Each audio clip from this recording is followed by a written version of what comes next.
Okay, sometimes it's more time efficient to graph the equation of a line without doing a table of values, particularly for practical applications where the numbers can be a little bit tricky. So for something like that, okay, you can use the equation of the line obviously to help you. If it's got a gradient of 2, well, that means the rise is 2 and the run is 1. Okay, so remember, gradient is slope. And then the y-intercept is -1. Well, that means cuts the y-axis at -1. Okay, and so the 2 is the rise and the run is 1.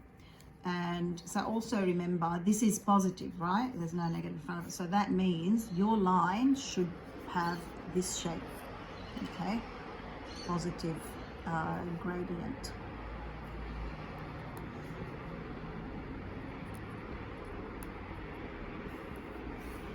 The next one we're going to do has a negative in front of it. So for this one, the rise is 2, the run is 3, but because it's got a negative gradient, it should be sloping downwards from left to right. Okay, so that's the shape of this line. That's what it should look like, and that's what this one should look like.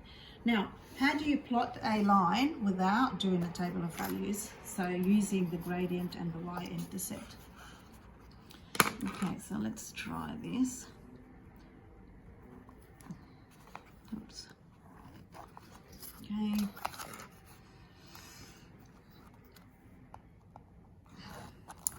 Okay, so you've got to start somewhere. You should start at the y-intercept, yeah?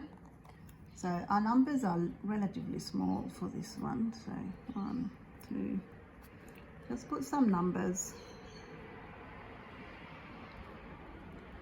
Okay, the y-intercept is -1, so it cuts the y-axis at -1, so that's where you've got to start.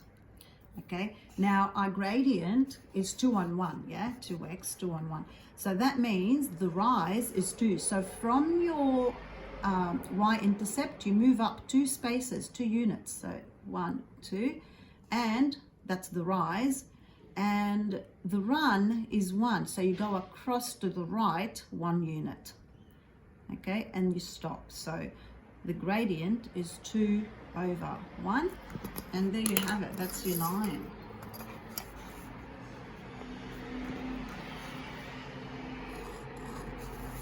Okay, so y equals 2x minus 1. Okay, for our next example, we're going to do the same thing. So we start at +4, and then we will deal with this negative. So for this one, because it's a positive gradient, you go up 2 unit and across whatever the denominator is, 1 in this case. For this one, we're going to go down 2 units, yeah, because it's negative gradient. So you go down 2 units and you go across 3 units because the run is 3. So the horizontal is 3 and the vertical is 2. Okay, so let's have a go. So you can pause the video and try and do it yourself. So when you're sketching these, just be mindful. So the y-intercept is at 4. So I need to go up to 4 at least on the y-axis. So I'm going down 2 and across 3. So what I'm going to do, I'm going to have my graph look something like this. Okay, so I can 1, 2, 3, 4, okay, and then -1, -2, and then 1, 2, 3.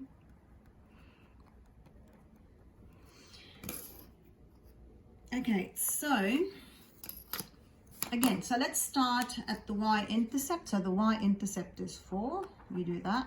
Now, because it's got a negative gradient, and we know it's going to be sloping downwards left to right, I'm going to go down 2 units. So the rise, the vertical distance from the gradient, from the y-intercept is 2, but we're going downwards because it's negative gradient. So 1, 2, we go 2 units. And then the run across is 3. So you go across to the right 3 unit, and you stop. So the rise over run is 2 on 3, but it's negative gradient. Okay. I didn't make my x-axis long enough. That's okay.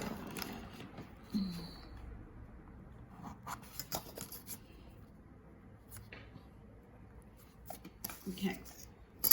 All right. And that's your line. And this is a little bit quicker because we don't have to do a table of values. There are other ways, obviously, to sketch lines, but that's one way of doing it. That's a little bit quicker than the table.